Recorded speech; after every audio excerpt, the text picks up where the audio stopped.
Hello everyone and welcome back. So बेटा आज बात करेंगे द इंटरव्यू की कंप्लीट चैप्टर समझाऊंगा। लिखा है हमारे क्रिस्टोफर सिल्वेस्टर ने। बिना समय वेस्ट किए अगर मैं टाइटल की बात करता हूँ कि यही टाइटल क्यों एप्रोप्रिएट है, तो पूरा चैप्टर पढ़ लेने के बाद इसके टाइटल के ऊपर मैं थोड़ी सी रोशनी डालूंगा और ये भी बताऊंगा कि क्या कोई दूसरा टाइटल इस चैप्टर का हो सकता था या नहीं हो सकता था। ऐसे आपके कॉम्पिटेंसी बेस्ड क्वेश्चन जो है वो बहुत ही ज़्यादा बनते हैं। तो ये जो ऑथर का नाम मैंने आपको बताया है क्रिस्टोफर सिल्वेस्टर, ये आपको जो है वो माइंड के अंदर ज़रूर रखना है, क्योंकि जब आप अपने आंसर राइट करोगे तो वहाँ पर जब ऑथर्स के नाम हम लिखते हैं तो एग्जामिनर इंप्रेस होकर अच्छे खासे नंबर हमें दे के ज़रूर जाते हैं। क्रिस्टोफर सिल्वेस्टर की अगर मैं बात करता हूँ तो ये आप इनको यहाँ से देख सकते हो, ये हमारे क्रिस्टोफर सिल्वेस्टर जो कि हिस्ट्री के स्टूडेंट थे बेटा। कहाँ पर? पीटर हाउस कैम्ब्रिज के अंदर। उसके बाद ये जो है एक रिपोर्टर भी रहा है प्राइवेट आई फॉर 10 ईयर्स तक। ठीक है, 10 साल तक ये जो है प्राइवेट आई करके कोई फर्म होगी वहाँ पे जो है रिपोर्टर भी रहे हैं। अब एक चीज़ ध्यान रखना, ये जो चैप्टर हम पढ़ने वाले हैं ये क्या है? एक एक्सर्प्ट है, मतलब कि छोटा सा टुकड़ा है। एक बुक है जिसका नाम है the penguin book of interviews. क्या नाम है? The penguin book of interviews and anthology from 1959 to the present day. अब यहाँ पे देखो, एंथोलॉजी सबसे पहली बात क्या होती है? एंथोलॉजी होती है collection, collection of poems, collection of interviews, इन सबको हम एक एंथोलॉजी बोलते हैं। तो ये जो इनकी एक बुक थी the penguin book of interviews, इसके अंदर इन्होंने क्या करा था, जितने भी इंटरव्यूज आज तक इन्होंने लिए थे उनको एक जगह उठा के डाल दिया था। तो यहाँ पर ये रिटन बाय नहीं लिखते, यहाँ पे ये एडिटेड बाय लिखते हैं। क्या लिखते हैं? एडिटेड बाय लिखते हैं। क्यों? क्योंकि इंटरव्यूज इन्होंने लिखे नहीं है, उन इंटरव्यूज को एडिट कर करके यहाँ पे डाला है। तो इस बुक का एक छोटा सा टुकड़ा हमें जो है वो पढ़ना है। अब ध्यान रखना, इंटरव्यूज कहाँ से कहाँ तक? 1859 से लेके प्रेजेंट डे। और ये जो प्रेजेंट डे है बेटा, ये है आपका 1993 वाला समय। ठीक है, ये चीज़ आपको दिमाग में रखने कि 1859 से लेके 1993 तक इन्होंने जितने भी इंटरव्यूज लिए थे वो सब इस बुक के अंदर इन्होंने डाले हैं। चलते हैं बेटा। अब यहाँ पे देखो, मैं आप लोगों को चैप्टर्स के प्रॉपर पूरे कैरेक्टर समझाता हूँ। इस चैप्टर के अंदर मुझे ना अलग अलग तरीके से चलना पड़ेगा, तब जाके कैरेक्टर्स को हम बेसिकली समझ पाएंगे। बट एक चीज़ आपको ध्यान रखनी है, इस चैप्टर के दो पार्ट है, पार्ट 1 और पार्ट 2। देखो जनाब, अगर मैं द इंटरव्यू की बात करता हूँ, इस चैप्टर की बात करता हूँ, तो आजकल हम यूट्यूब पे ना पॉडकास्ट बहुत ज़्यादा सुनते होंगे। जैसे कि अगर मैं इंटरव्यू की आपसे बात करूं, तो जब हमारा जो है वो समय चल रहा था, महाकुंभ वाला जब समय चल रहा था, तो वहाँ पे जो है वो आईआईटी बाबा वाला इंटरव्यू जो था वो बहुत ही फेमस हुआ। तो जो बाबा वाला इंटरव्यू था, मतलब कि आईआईटी बाबा वाला इंटरव्यू था, उस इंटरव्यू ने उनकी लाइफ पे बहुत ही पॉजिटिव इम्पैक्ट डाला कि भाई वो जो है वो बहुत फेमस हो गए, लोग उनको पसंद करना उन्होंने उनको जो है शुरू कर दिया। ऐसे ही एक हमारे क्या कहते हैं, एक क्रिएटर थे पुनीत सुपरस्टार। ठीक है, आप उनको जानते होंगे। वो बहुत ही क्रिंज कंटेंट जो है बना बना के डालते थे, लेकिन उनका एक पॉडकास्ट जो है बहुत वायरल हुआ कि यार मैं जो है हंसी का पात्र बनना पसंद करता हूँ। अगर मैं हंसी का पात्र बन के दिन में जो है वो लोगों को खाना खिला पाता तो मैं हंसी का पात्र बनना चाहता हूँ। तो वो ऐसा इनका जो पॉडकास्ट हुआ, वो पॉडकास्ट आजकल है कि एक तरीके का इंटरव्यू है, उनकी लाइफ पे एक पॉजिटिव इम्पैक्ट जो है वो डाला। ऐसी हमारी जो आलिया भट्ट है, तो आलिया भट्ट से जो क्वेश्चन पूछा गया था कि who is the president of India, तो वो पृथ्वीराज चौहान का नाम ले देती है। तो उस इंटरव्यू ने इनकी लाइफ के ऊपर बहुत ही नेगेटिव इम्पैक्ट जो है वो डाला। तो आप देख रहे हो कि जो इंटरव्यूज हैं, इंटरव्यूज में जो लोगों का अलग अलग इंटरव्यूज को लेके परसेप्शन होता है। किसी के साथ जो है इंटरव्यू अगर अच्छा हो जाता है तो वो इंटरव्यू को अच्छा कहता है, अगर कुछ गलत हो गया तो भाई इंटरव्यू उसको देना, फिर वो अगली बार में जो है वो 10 बार सोचेगा कि इंटरव्यू दूं या ना दूं। तो ऐसे ही जो पार्ट 1 है, पार्ट 1 के अंदर हमें ये पढ़ना है कि लोगों के कुछ अलग अलग, एक बड़े बड़े राइटर्स हैं, कुछ हमारे जो ऑथर्स हैं, उनके डिफरेंट डिफरेंट जो है ओपिनियंस है इंटरव्यू के बारे में। फिर पार्ट 2 के अंदर जो है हमारे जो है अम्बर्टो एको और मुकुंद पद्मनाभन, ठीक है, इनके बीच का एक इंटरव्यू है जो कि पार्ट 2 के अंदर डला हुआ है। वो इंटरव्यू के बारे में हमें पढ़ना है। ठीक है जी, चलते हैं। तो अगर मैं चैप्टर की थीम की बात करता हूँ, the theme of the chapter is about how interview affect people. Major इसका सिर्फ एक ही कहना है कि इंटरव्यूज लोगों को कैसे अफेक्ट करता है इन डिफरेंट वेज, अलग अलग तरीके से। It shows that interview can leave a strong impression but not everyone likes them. वो ये कहते हैं कि ये चैप्टर हमें ये सिखाएगा कि इंटरव्यू जो है एक स्ट्रॉन्ग इंप्रेशन देता है, लेकिन हर कोई उसे पसंद नहीं कर सकता। Some people like famous celebrities and writers feel uncomfortable with interviews and even criticize them. कुछ जो फेमस लोग होते हैं, कुछ जो बड़े बड़े ऑथर्स होते हैं, वो इंटरव्यू को पसंद नहीं करते, उसको क्रिटिसाइज भी करते हैं, उसकी निंदा भी करते हैं कि भाई ये तो जो है बेकार है, इंटरव्यू वगैरह नहीं होने चाहिए। The chapter talks about how interview can change the way we see someone. मतलब कि ये चैप्टर हमें ये भी बताता है कि हमारा जो परसेप्शन है, अगर हम किसी इंसान का इंटरव्यू देख रहे हैं तो हमारा उस इंसान को लेके परसेप्शन ही जो है बिल्कुल बदल जाता है। जैसे कि अगर मैं विराट कोहली की बात करता हूँ, वो पूरे वर्ल्ड के अंदर बहुत ज़्यादा फेमस है, तो हमें लगता है कि यार विराट कोहली पता नहीं बिल्कुल अलग ही लाइफ जीते होंगे, बट जब हम विराट कोहली का इंटरव्यू सुनते हैं तो हम रिलेट कर पाते हैं कि यार ये भी तो हमारे जैसे इंसान है, हमारी तरीके से बात करते हैं, इन्हें भी हमारे तरीके से जो सोचना पसंद है, इनके भी ख्वाब होते हैं, सारी चीज़ें होती हैं। तो हम बहुत ज़्यादा पर्सनली जो है वो टच जो है उनसे हो पाता है कि भाई कि हाँ ये हमारे जैसे इंसान है, हमें उनके बारे में और पता चलता है। तो वही है कि भाई हमारा जो परसेप्शन है इंसान को लेके वो बदलता है इंटरव्यू को देखकर। अब उसके बाद कोट मैं हमेशा से आप लोगों को देता हूँ, an interview is the stage where your personality and potential shine rather then your resume. देखो, जब कभी भी हम इंटरव्यू देने जाते हैं तो उससे पहले हमारा रिज्यूमे जाता है। तो जब हम अपना इंटरव्यू वहाँ पे देते हैं तो जो हम बात करते हैं हमारी पर्सनालिटी ज़्यादा बेहतर जो है वो रिफ्लेक्ट करती है, हमारी शाइन करती है हमारे रिज्यूमे से। तो इंटरव्यू जो है वो एक्चुअल में इंसान क्या है, उसकी सोच कैसी है, उसकी कम्युनिकेशन स्किल्स कैसी है, वो क्या कैसे लोगों का नज़रिया रखता है, वो सारी चीज़ें जो है रिफ्लेक्ट करता है बेटा। ठीक है जनाब। तो अब जरा हम चैप्टर को प्रॉपर स्टार्ट करते हैं। कहता है कि अबाउट 130 ईयर्स होगा, मतलब 1993 से लगा लो 130 साल पहले, क्या कितना बनेगा, 1863 के आसपास का कुछ समय बनेगा। The interviews were invented. कहता है इंटरव्यू उस समय जो है इन्वेंट किए गए थे, लोगों के दिमाग में आया था कि इस तरीके से चीज़ें जो हो सकती है कि एक बंदा सवाल पूछे, दूसरा बंदा उसका जवाब दे। ठीक है। Since then it has become very common part of journalism. Journalism का ये बड़ा ही कॉमन पार्ट बन गया। आज भी हम देखते हैं हमारी जो डिबेट वगैरह चैनल्स पे अगर जो होती है, वो पे हमारे जो एंकर होते हैं वो क्वेश्चन पूछते हैं, हमारे जो जो भी गेस्ट होते हैं वो जवाब देते हैं, तो वो भी एक तरीके का इंटरव्यू ही हो गया। Almost today everyone can read, has red at least one interview in their life. वो कहते हैं कि आज जो है अगर मैं देखूं तो या तो हमने कोई इंटरव्यू पढ़ा होगा, या एटलीस्ट हमने जो है वो कोई ना कोई इंटरव्यू देखा जरूर होगा। इस तरीके की चीज़ें आप लोगों ने भी जो है कहीं ना कहीं कोई ना कोई पॉडकास्ट जरूर सुना होगा। आज की टर्म से अगर मैं बात करूँ तो उसको पॉडकास्ट कहते हैं, कोई ना कोई आपने जरूर सुना होगा। On the other side thousand of famous people have been interviewed many times. कहते हैं कि हजारों लोगों का जो है क्या कहते हैं इंटरव्यू कई बार जो है वो हो चुका है। Because of this people have different opinions about interview. इसकी वजह से जो है लोगों का अलग अलग ओपिनियन है जो हमारा इंटरव्यू को लेकर। मैंने बताया ना पार्ट 1 के अंदर हम जो है लोगों के ओपिनियन के बारे में बात करेंगे।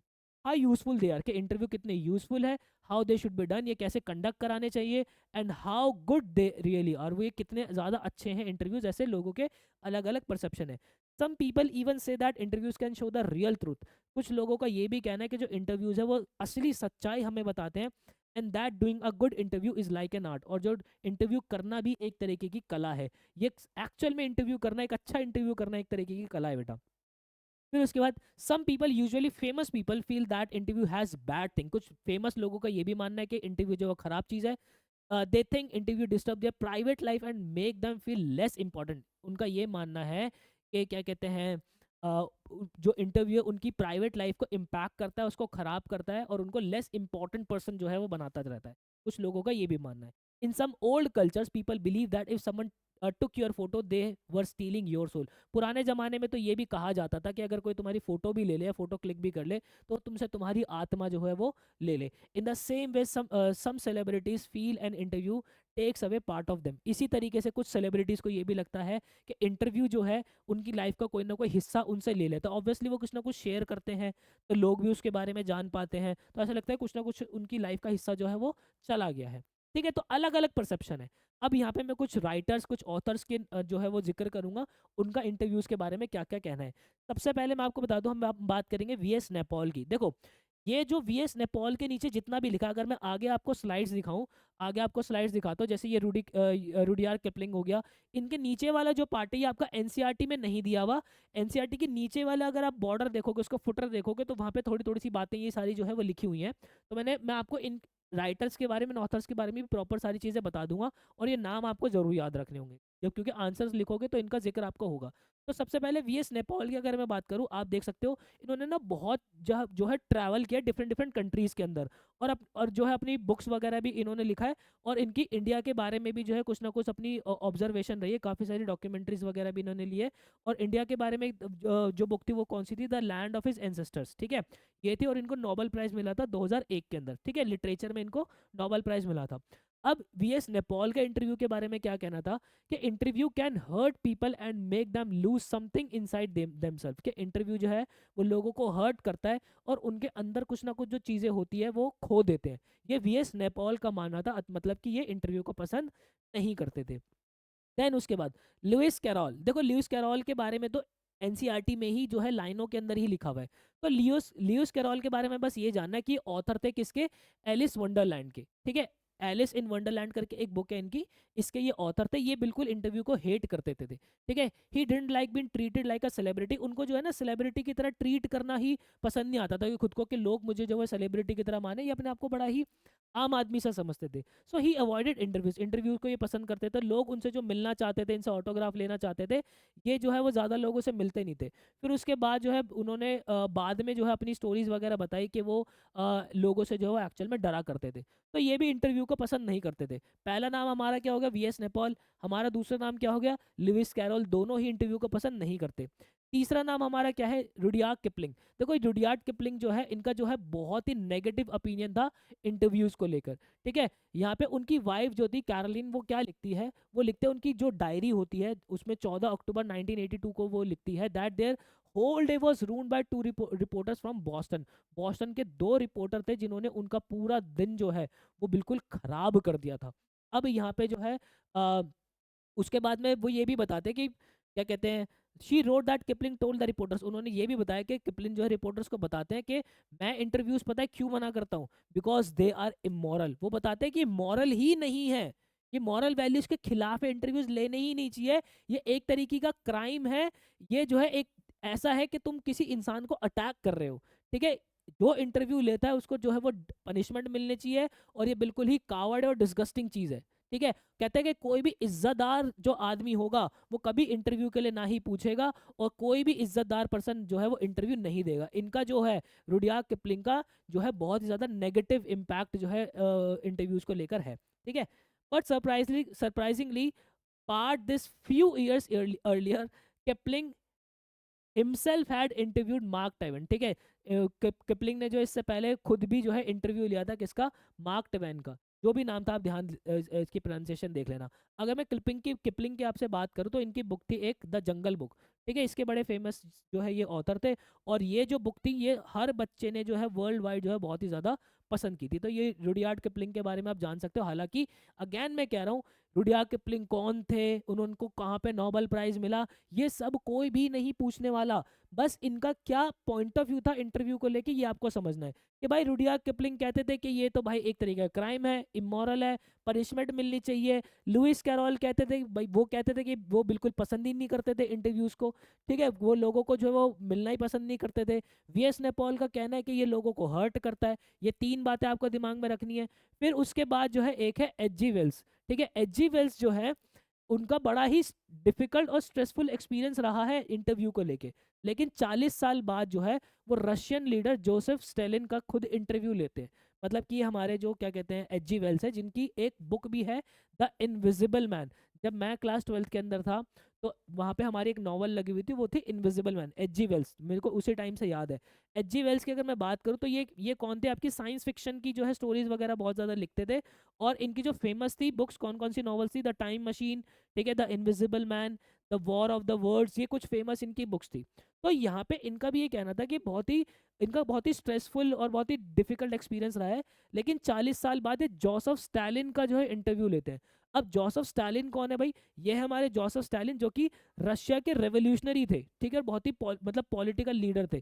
तो एच जी वेल्स जो है इनका इंटरव्यू लेते हैं 40 साल बाद, ठीक है। बात समझ रहे हो। तो बड़ा ही मिक्स सा ओपिनियन लोगों का जो है निकल के आ रहा है। ऑलमोस्ट अभी तक हमने देखा कि सबका नेगेटिव ओपिनियन ही है। तो पेपर के अंदर जब कभी आंसर आएगा तो सबका ये तो दिमाग में रखना ही है कि चाहे नाम क्लिक करे ना करे, बट नेगेटिव ओपिनियन सबका था, ठीक है। कुछ तो रखे हुए दिमाग में। उसके बाद सॉल बेलो का तो ये कहना था कि इंटरव्यू ऐसा है कि कोई जो है उनकी विंड पाइप पे ऐसे अंगूठा रख रहा है, ऐसे करके कोई गला सा घोट देना बिल्कुल ऐसे करके, तो आवाज नहीं निकलती। कहता इंटरव्यू तो बिल्कुल वैसा ही है। सॉल बेलो जो है वो कौन थे, सॉल बेलो एक जो है अपना नॉवलिस्ट थे और अपना प्ले वगैरह भी लिखते थे। और ये काफ़ी ज़्यादा जो है चर्चा में आए थे वर्ल्ड वॉर 2 के टाइम पे। ठीक है। इनके दो कैरेक्टर्स थे, ये आप देख सकते हो, ये बड़े फेमस हुए थे किसी बुक के अंदर से, वो इतना कोई जानने की जरूरत भी नहीं है इनके बारे में।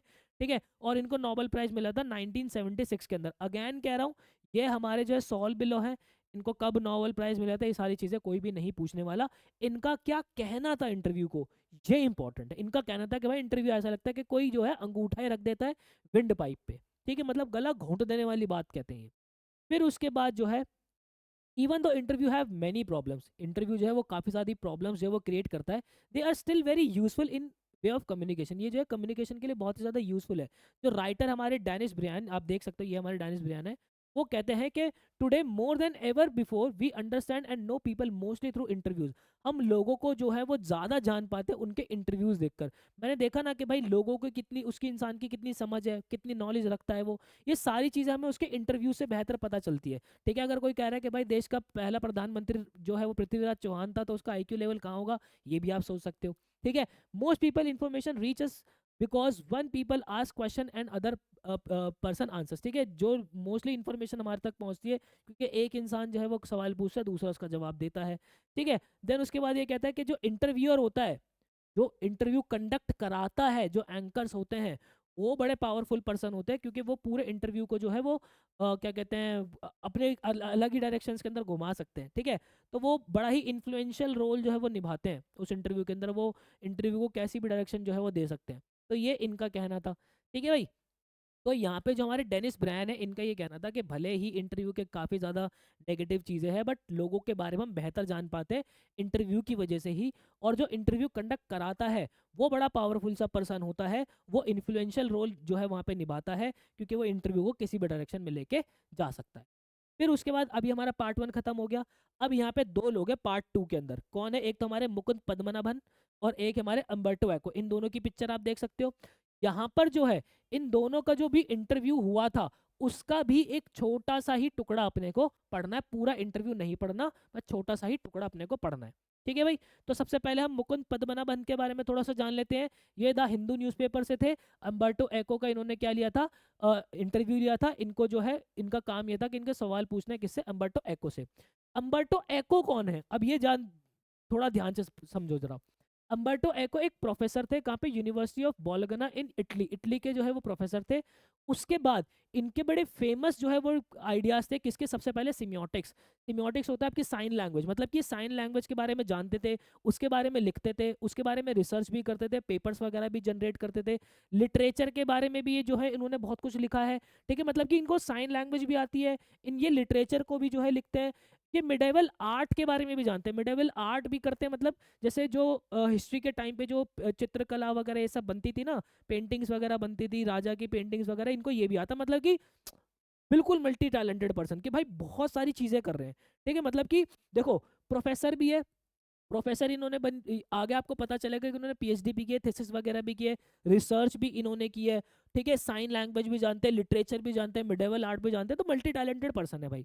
ठीक है, अब देखो इन्होंने क्या क्या लिखा है। इन्होंने नॉवेल्स लिखी है, इन्होंने अकेडमिक बुक्स लिखी है। अकेडमिक बुक्स का मतलब हो गया जो पढ़ने वाली बुक्स होते हैं, रिसर्च पेपर्स हो गए, वो सारी चीजें लिखी है। इन्होंने एसेज लिखे हैं, इन्होंने बच्चों की बुक लिखी है, भाई बच्चों की भी बुक लिखी है। तो सोच रहे हो, देखो अगर मान लो मैं एक ऑथर बन गया, तो हर किसी ऑथर का एक अलग अलग टेस्ट होता है। कोई फिक्शन लिखता है, कोई नॉन फिक्शन लिखता है, कोई अपने अपने अंदाज में चीजें लिखता है, कोई ह्यूमर जो है अपने उसके अंदर बहुत ज्यादा डालते हैं।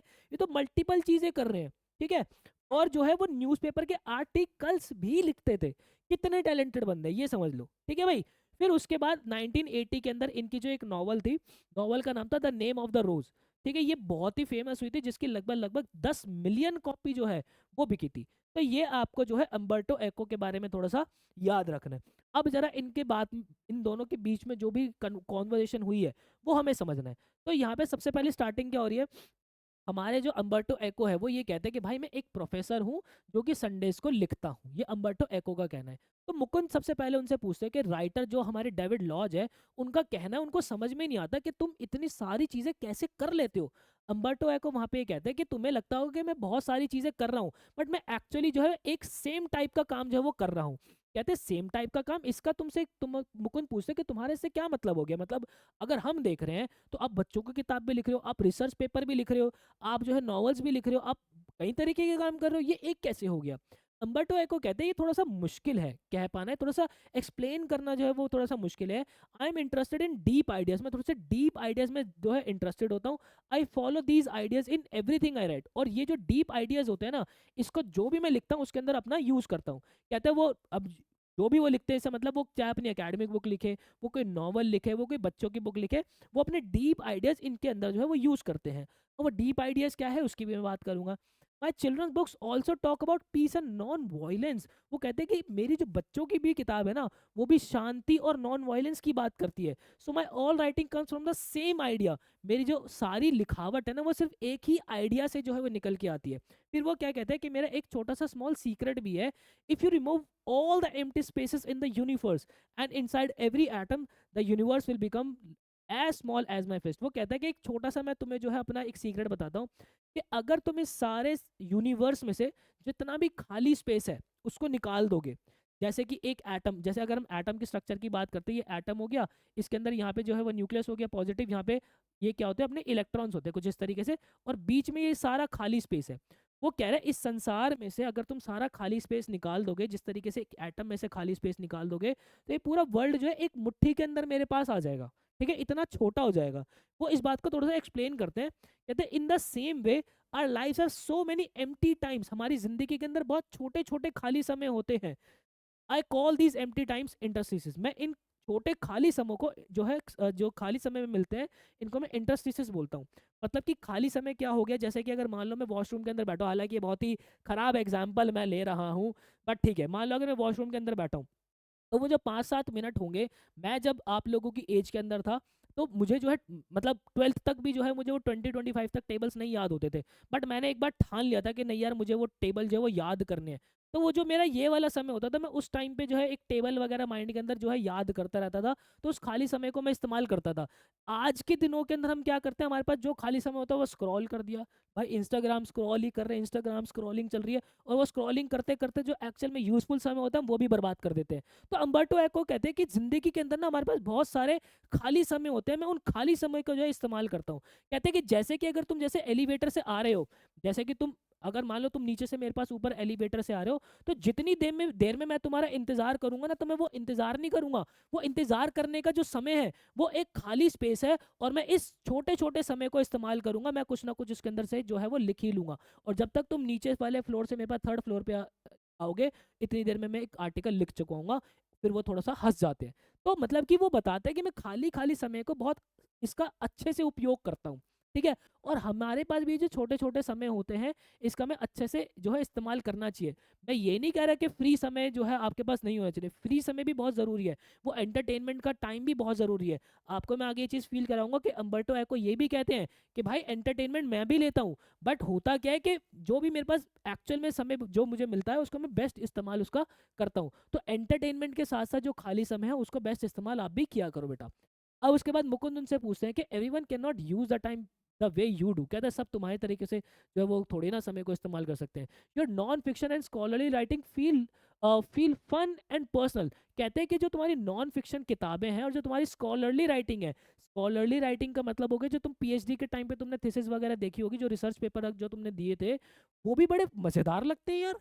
It is very different from the usual academic style. कहते हैं जो बाकी के लोग पीएचडी करते हैं, जो बाकी एकेडमिशियंस करते हैं, उनके राइटिंग स्टाइल से तुम्हारा राइटिंग स्टाइल बिल्कुल ही अलग है, which is often dull and boring. कहते हैं जो बाकी के एकेडमिशियंस लिखते हैं ना, वो बहुत ही ज्यादा डल लिखते हैं, बहुत ही ज्यादा बोरिंग लिखते हैं। Did you choose it informal style on purpose, does it happen naturally. वो कहते हैं कि तुमने कुछ मतलब इंटेंशनली ये राइटिंग स्टाइल चूज किया है या फिर तुम्हारा ये नेचुरली ही आया है। तो अम्बर्टो के कहते हैं कि when I wrote my first doctorate thesis in Italy, one professor told me most scholars learn a lot। अब यहाँ पे बड़ी इंटरेस्टिंग सी बात है, चीज़ देखना। यहाँ पे अम्बर्टो के कहते हैं कि जब मैंने पहली अपनी अपनी जो पीएचडी की थीसिस लिखी थी इटली के अंदर, तो मेरे प्रोफेसर ने उसने मुझे बोला था कि काफ़ी सारे जो स्कॉलर्स होते हैं, मतलब काफ़ी सारे जो पीएचडी करने वाले लोग होते हैं, वो सबसे पहले जो है वो बहुत ज़्यादा सीखते हैं। ठीक है, फिर उसके बाद जो काफ़ी सारे रॉन्ग गेसेस लगाते हैं, उनको करेक्ट करते हैं, और उसके बाद जो है अपना फाइनल रिजल्ट लिखते हैं। बट तुमने अपनी रिसर्च की पूरी स्टोरी जो है एक रिसर्च पेपर के अंदर व्याख्या की। मतलब कि होगा क्या, जैसे कि मान लो मैं हूँ, मैं एक अकेडमिशियन हूँ, मैं पीपीएचडी कर रहा हूँ, तो मैं पहले कुछ ना कुछ अज्यूम करूंगा, गलत अज्यूम करूंगा, उसको करेक्ट प्रूफ करने की कोशिश करूंगा, फिर उसके बाद जाके फाइनल चीज़ें जो अपने पेपर के अंदर लिखूंगा। बट अम्बर्टो एको जो है वो अपनी पूरी स्टोरी लिखते थे उसके अंदर, कि मैंने पहले ये अज्यूम किया, फिर उसके बाद मैंने ये माना, मैं यहाँ फेल हुआ, फेल होने के बाद मेरे दिमाग में ये आया, उसके बाद फाइनल कंक्लूजन ये आया। तो ये जो पूरी एक स्टोरी टेलिंग सी वो जो अपने रिसर्च पेपर के अंदर करते थे ना, क्या कर रहे हैं वो, स्टोरी टेलिंग कर रहे हैं। नॉवेल्स के अंदर क्या होता है, स्टोरी बताई जाती है। तो इस तरीके से अम्बर्टो एको ये कहते हैं कि मैं रिसर्च पेपर भी स्टोरी टेलिंग की तरीके से करता हूँ, मैं नॉवेल्स भी स्टोरी टेलिंग तरीके से लिखता हूँ, ये दोनों चीजें अलग नहीं है, मैं इसको एक ही देखता हूँ। तुम जो रिपोर्टर्स हो, बाकी की जो दुनिया है वो इसको अलग अलग नजर से देखती है। मेरे लिए तो रिसर्च पेपर भी लिखना वैसा ही है, मेरे लिए तो नॉवल लिखना भी वैसा ही है। क्यों, वो नरेटिव टेक्निक्स अपनी जो है वो इस्तेमाल करते थे इसके अंदर।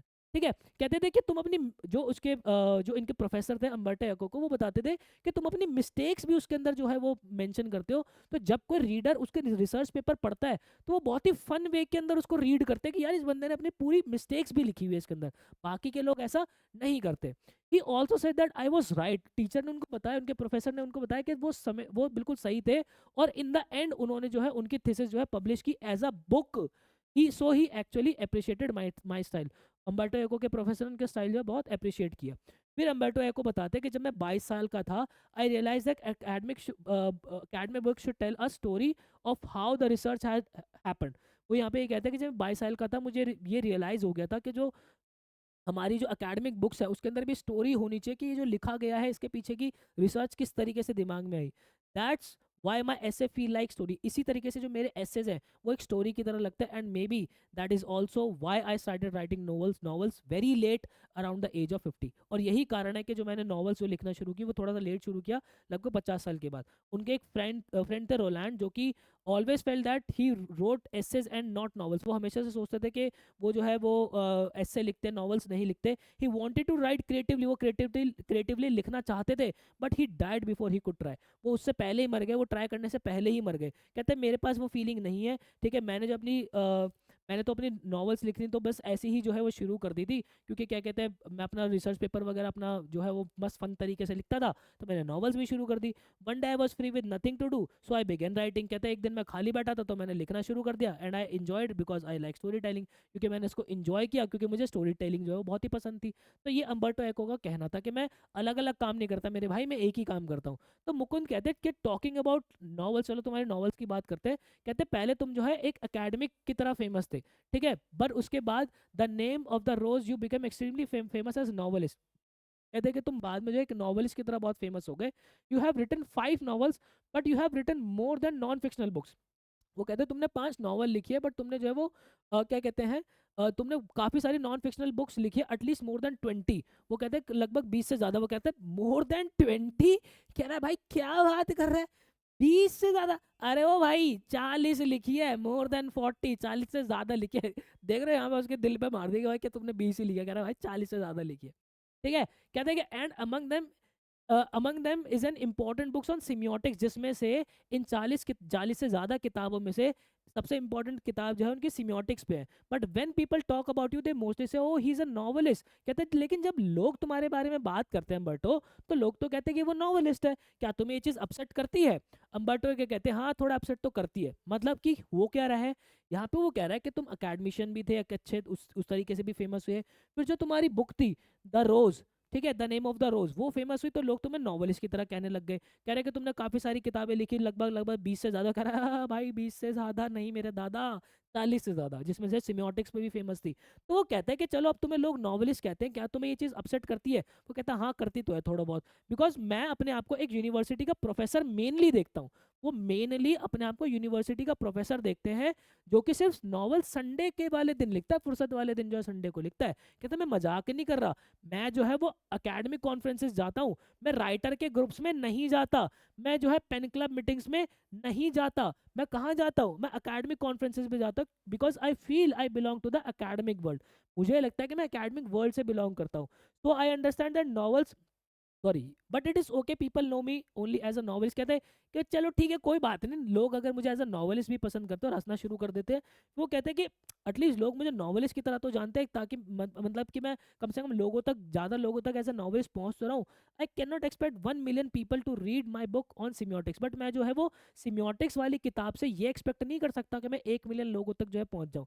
देखो इस बात में थोड़ा सा फोकस मारता हूँ। जैसे कि आज हम द इंटरव्यू चैप्टर पढ़ रहे हैं, ठीक है, मैं यहाँ पे सुनील पांडा कॉमर्स क्लासेस में मैंने द इंटरव्यू चैप्टर डाला। अभी एक स्पेसिफिक चैप्टर हो गया जो कि स्पेसिफिक ऑडियंस देखेगी, कौन सी ऑडियंस, जो कि क्लास 12 के अंदर रीड करती है। वहीं अगर मैं एक वीडियो डाल दूं कि तुमसे पढ़ाई अगर नहीं हो रही है तो तुम ये बातें फॉलो करो, अब ये बातें जो है वो क्लास 10th का स्टूडेंट भी देखेगा, ये एक जो है वो ग्रेजुएशन वाला स्टूडेंट भी देख सकता है, ये क्लास 5th वाला स्टूडेंट भी देख सकता है। तो ये एक जनरल बात हो गई। तो एक जब कभी भी जनरल चीज़ें जो होती है ना, मतलब कि जनरल बुक हो गई, जनरल टॉक हो गई, जनरल वीडियो हो गई, वो हमेशा मास ऑडियंस तक पहुंचती है। लेकिन जितना आप स्पेसिफिक होता चले जाओगे, जैसे कि कोई फिजिक्स का चैप्टर हो गया, या ये हमारा 12th क्लास का ही चैप्टर हो गया, जितना आप स्पेसिफिक होते चले जाओगे, ऑडियंस उतनी स्पेसिफिक होती चली जाएगी। तो वो भी यहाँ पे ये कह रहा है कि जो सिम्योटिक्स के ऊपर मैं ये एक्सपेक्ट नहीं कर सकता था कि मैं 1 मिलियन लोगों तक पहुंच जाऊंगा। क्यों? कि सिम्योटिक्स पढ़ने वाली तो जो है वो लिमिटेड ऑडियंस ही होगी, लेकिन जनरल नॉवेल्स, हंसी मजाक की नॉवेल्स जिसके अंदर ज़्यादा कुछ नहीं है, लोग इंजॉय करते हैं, उस तक वो काफ़ी लोगों तक पहुंच सकते हैं। तो देखो, जो मैंने एग्जाम्पल आपका लिया, मैं ही सेम पर्सन जो है वो द इंटरव्यू पढ़ा रहा हूँ, मैं ही सेम पर्सन एक वीडियो वो भी डाल रहा हूँ कि भाई जो है आपसे पढ़ाई नहीं हो रही तो ये बात करो। मैं मैक्सिमम ऑडियंस तक किस किस वीडियो से पहुंचूंगा? जनरल वीडियो से। यही यहाँ पे अम्बर्टो इको कहने की कोशिश कर रहे हैं बेटा।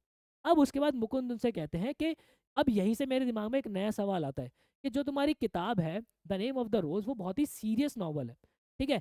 एक साइड उसके अंदर जो है वो डिटेक्टिव स्टोरी है, और ये जो है डीप सब्जेक्ट्स की भी बात करती है, जैसे कि मेटाफिजिक्स हो गया, ठीक है, थियोलॉजी हो गया, और उसके बाद आपका मिडाइवल हिस्ट्री हो गई। कहता है कि आपकी जो ये बुक है ये बड़ी सीरियस सी नॉवल है, ठीक है, इसके अंदर डिटेक्टिव स्टोरी भी है, और आपके ऐसे बड़े बड़े टॉपिक्स, मेटाफिजिक्स, थियोलॉजी, फिर उसके बाद मेडाइवल हिस्ट्री, ऐसे बड़े बड़े टॉपिक्स भी है। कहते हैं फिर भी ये मेरी बहुत ज़्यादा जो है पॉपुलर हो गए रीडर्स के बीच में, क्या ये चीज़ तुम्हें सरप्राइज करती है?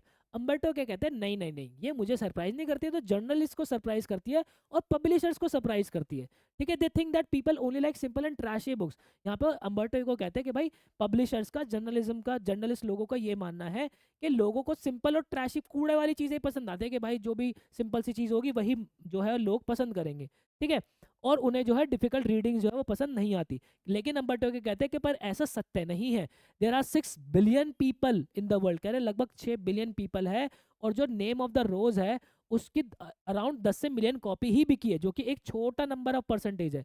वो कहता है कि भाई ठीक है, पर वो कह रहा है कि मुझे सरप्राइज नहीं करता ये कि क्या कहते हैं, मेरी जो कॉपी है जो कि 10 से 15 मिलियन पहुंच गई। देखो भाई 10 से 15 मिलियन जो है किसी बुक का बिकना एक बहुत बड़ा नंबर होता है। तो यहाँ पे मुकुंद उससे पूछ रहे हैं कि तुम्हें ये चीज़ जो है वो बड़ी अजीब सी नहीं लग रही? एक जगह तुम ये कह रहे हो कि भाई लोग जो है वो जनरल चीज़ें जो है वो पसंद करते हैं, फिर अब तुम्हारी जो बुक है जिसके अंदर डिटेक्टिव स्टोरी भी है, ठीक है, मेटाफिजिक्स भी है, थियोलॉजी भी है, मेडाइवल हिस्ट्री भी है, तब भी ये इतनी पॉपुलर हो गई। मुकुंद कहते हैं मेरे लाल मेरी बात ध्यान से सुन, धरती पे 6 बिलियन लोग हैं, मेरी तो 10 से 15 मिलियन कॉपी ही बिकी है, मैं ज़्यादातर लोगों तक थोड़ी पहुंचा, मैं तो थोड़े से फ्रैक्शन पे पहुंचा। बट यहाँ पे कह रहे हैं कि दीज रीडर, ये 10 मिलियन कॉपी जो बिके, जो इनके रीडर्स थे वो थोड़े अलग लोग थे, वो जो है इजी बुक पसंद नहीं करते, और at least they don't want easy books all the time, या फिर हो सकता है कि उन्हें हर समय पे इजी बुक नहीं चाहिए। फॉर एग्जाम्पल, अब वो खुद कहते हैं I myself like easy entertainment some time, मुझे खुद भी जो है कभी कभार एंटरटेन होना बहुत पसंद है। मैंने बताया था ना स्टार्टिंग के अंदर, मैं आगे आपको बताऊंगा कि एम्बर्टो को खुद भी कहते हैं कि एंटरटेनमेंट उन्हें पसंद है। कहते हैं कि खाना खाने के बाद, जो 9 बजे के बाद जब वो खाना खा लेते हैं, तो वो टीवी शोज देखते हैं, मियामी वाइस और इमरजेंसी रूम करके, ठीक है, और उसको बहुत इंजॉय करते हैं। उस समय उसको उनको जो है रिलैक्सेशन चाहिए होती है, बट हर समय उन्हें इस तरीके की सिंपल एंटरटेनमेंट थोड़ी ना चाहिए होती है। हर समय तो ऐसे थोड़ी ना होगा, हर समय उनको कुछ ना कुछ जो है कुछ रीड भी करना चाहिए। तो कहते हैं कि कुछ ये रीडर्स वैसे ही होंगे जिनको हर समय एंटरटेनमेंट नहीं पसंद होगी, ठीक है। और देख रहे हो, अगर द नेम ऑफ द रोज की अगर मैं बात करूँ, तो उसके अंदर डिटेक्टिव स्टोरी का होना, उसके साथ मेटाफिजिक्स का कॉन्सेप्ट होना, थियोलॉजी का कॉन्सेप्ट होना, मेडाइवल हिस्ट्री का कॉन्सेप्ट होना, ये अपने में ही बहुत बड़ी बात है। फिर उसके बाद मुकुंद कहते हैं कि could the success of your novel be, because it was talking about period of medieval history that, अब यहाँ पे वो कह रहे हैं कि तुम्हारी जो सक्सेस है, क्या तुम्हें ये लगता है कि तुमने उसके अंदर जो मिडाइवल हिस्ट्री की बात की होगी, जैसे वो कुछ बोल ही रहे थे, मुकुंद उनकी बात काट देते हैं। हाँ, ये हो सकता है, yes that's possible, but let me tell you a story. I like telling stories like a Chinese wise man. कहते हैं कि मैं जो स्टोरी है वो एक चाइनीज वाइज मैन की तरह पसंद करता हूँ बोलना। चाइनीज वाइज मैन देखे होंगे जो कि बिल्कुल एकदम शांत बढ़िया से खड़े होकर अपनी स्टोरी बिल्कुल सीक्वेंस के अंदर तसल्ली से बताते हैं। कहते हैं मैं अपनी स्टोरी को वैसे एक्सप्लेन करना, ऐसे बोलना, ऐसे बताना पसंद करता हूँ। My American publisher told me that although she loved my book. उनकी जो अमेरिकन पब्लिशर थी वो कहती है कि हालांकि मुझे जो है तुम्हारी बुक पसंद आई है, she didn't think it would sell more than 3,000 copies in US. वो कहते हैं कि उनको उनको उनकी बुक बहुत पसंद आई थी, पर उन्होंने, जो उनकी अमेरिकन ऑथर थी, वो कहती है कि मुझे तुम्हारी बुक पसंद आई, बट मुझे नहीं लगता है 3,000 से ज़्यादा कॉपी जो है यूएस के अंदर बिकेगी, क्योंकि यहाँ पे जो लोग हैं वो कैथेड्रल्स और ना तो उन वो कैथेड्रल्स को बारे में जानते हैं और ना ही उन्होंने लैटिन कभी जो है स्टडी किया। कैथेड्रल्स के बारे में अगर मैं आप लोगों को बताऊं तो देखो, कैथेड्रल्स होता है बहुत सारे चर्च के ऊपर एक सुप्रीम चर्च समझ लो, ठीक है। और एक कैथेड्रल बनने के लिए आपके पास ग्रेजुएशन होनी चाहिए, मास्टर्स होनी चाहिए, मतलब एक हाई रैंक की पोजीशन होती है कैथेड्रल। और मतलब थियोलॉजी के अंदर आपके पास बहुत अच्छी डिग्रीज वगैरह होनी चाहिए, तब जाके आप कैथेड्रल बनने चाहिए, मतलब कि हाई इंटेलेक्चुअल पर्सन जो है होने चाहिए। और जो रीडिंग्स होते हैं वो मास ऑडियंस तक कौन सी पहुंचती है, जो कि जनरल जो है वो रीडिंग्स होती है। अब यहाँ पे जो अम्बर्टो एको की कोई बुक थी, इनकी पब्लिशर जो है वो क्यों कहते हैं कि 3,000 से ज़्यादा कॉपी नहीं बिकेगी, क्योंकि इनकी पब्लिशर का ये मानना था कि यूएस के अंदर ना ही लोग जो है वो कैथेड्रल्स की तरह देखते, ना ही उन्होंने लैटिन पढ़ी है। लैटिन का एग्जाम्पल वो यहाँ पे क्यों लेती हैं और कैथेड्रल का एग्जाम्पल क्यों लेते हैं, क्योंकि इसके लिए भी जो है हाई इंटेलेक्चुअल लोग चाहिए, और लैटिन जो है बहुत ही लॉजिकल लैंग्वेज है, इसके लिए भी बहुत हाई इंटेलेक्चुअल लोग चाहिए। तो कहते हैं इसलिए लगभग 3,000 कॉपी ही वहाँ पे बिकेगी। तो उसके जो पब्लिशर थे, अमेरिकन पब्लिशर थी, एडवांस पेमेंट देते सिर्फ और सिर्फ 3,000 कॉपीज की, बट इन द एंड वहां पे जो 2 से 3 मिलियन कॉपी अमेरिका के अंदर अकेले ही बिक जाती है उनकी। तो कहते हैं कि एको फिर यहाँ पे बोलते हैं कि many books about medieval history were written long before mine. कहते हैं मेरे से पहले भी बहुत सारी बुकें जो है वो मेडाइवल हिस्ट्री पे गई हुई है, so I think the success of my book is still a mystery. यहाँ ये बहुत इंपॉर्टेंट लाइन है, वो कहते हैं कि मुझे अभी भी लगता है कि मेरी ये जो किताब है, क्या कहते हैं, ये जो किताब का नाम था द रोज वाली जो किताब है, ये एक अभी भी एक हिस्ट्री है। No one can ever predict this things, कोई भी इसको जो है प्रिडिक्ट नहीं कर सकता। If I had written the name of the rose 10 years earlier, 10 years later, the result might not have been the same.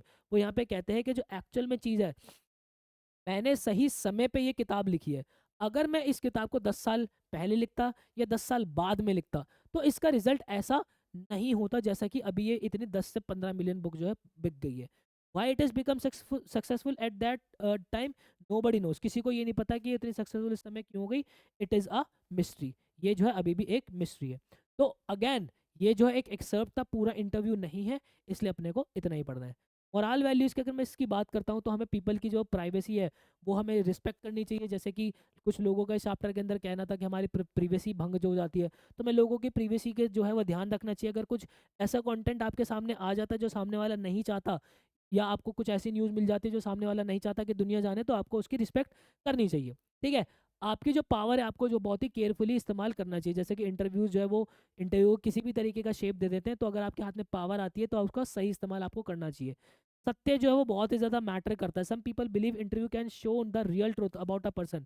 We should always value truth and try to present information honestly. ठीक है, हमें जो है हमेशा ईमानदारी से सारी information जो है प्रेजेंट करनी चाहिए। ठीक है, हमें जो है लोगों को पहले ही जज नहीं कर लेना चाहिए। जैसे कि हम किसी इंसान को देखते हैं, ठीक है, हम उसकी शक्ल देख के ही उसके हल्के से बात करने के तरीके से हम पता लगा लेते हैं या अंदाज़ा लगा लेते हैं बड़ा घमंडी होगा। लेकिन जब उसका इंटरव्यू देखते हैं या कुछ भी देखते हैं तो हमें पता चलता है यार ये तो बड़ा चिल पर्सन है, मैं तो इसके बारे में अलग ही सोचता था। तो हमें लोगों के बारे में जो है वो बहुत जल्दी धारणा नहीं करनी चाहिए। ये भी इस चैप्टर सीखने को मिलता है। फिर उसके बाद जो है वो ये बताते हैं कि हार्ड वर्क और डेडिकेशन जो है हमेशा से जो है वो आपको सफलता की तरफ लेके जाता है, हमेशा से शाइन करता ही करता है। जैसे अम्बर्टो एको जो है वो छोटे छोटे टाइम को इस्तेमाल करते हैं और इतने बड़े फेमस जो है वो हो जाते हैं।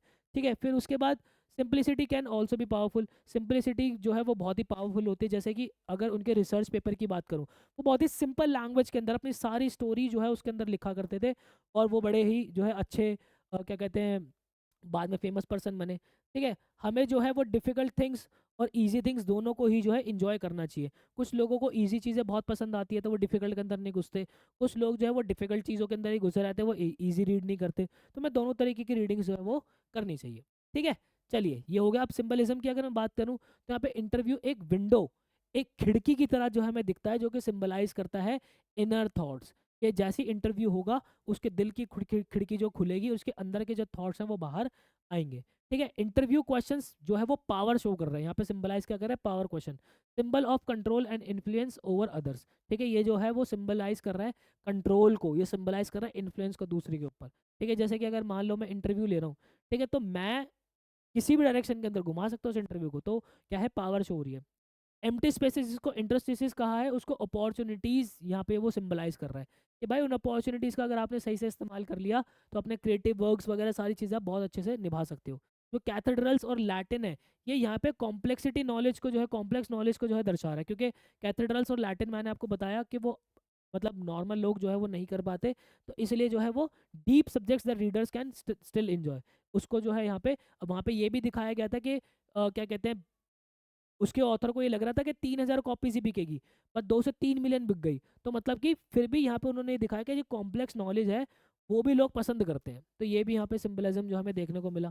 फिर अगर मैं इस टाइटल की बात करता हूँ कि द इंटरव्यू क्यों अप्रोप्रिएट है, क्योंकि इस चैप्टर के अंदर हमने सारा इंटरव्यू के बारे में देखा कि how people feel about them, लोग कैसा फील करते हैं, ये कैसा काम करता है।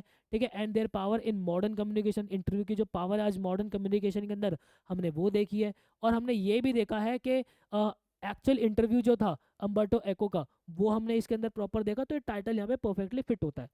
अगर कोई दूसरा टाइटल यहाँ पे हो सकता था तो वो क्या हो सकता था, वॉइसेस थ्रू क्वेश्चंस। ठीक है, ये मुझे ऐसा लगता है कि पर्सनली मुझे ऐसा लगता है कि बड़ा सही टाइटल अप्रोप्रिएट होता।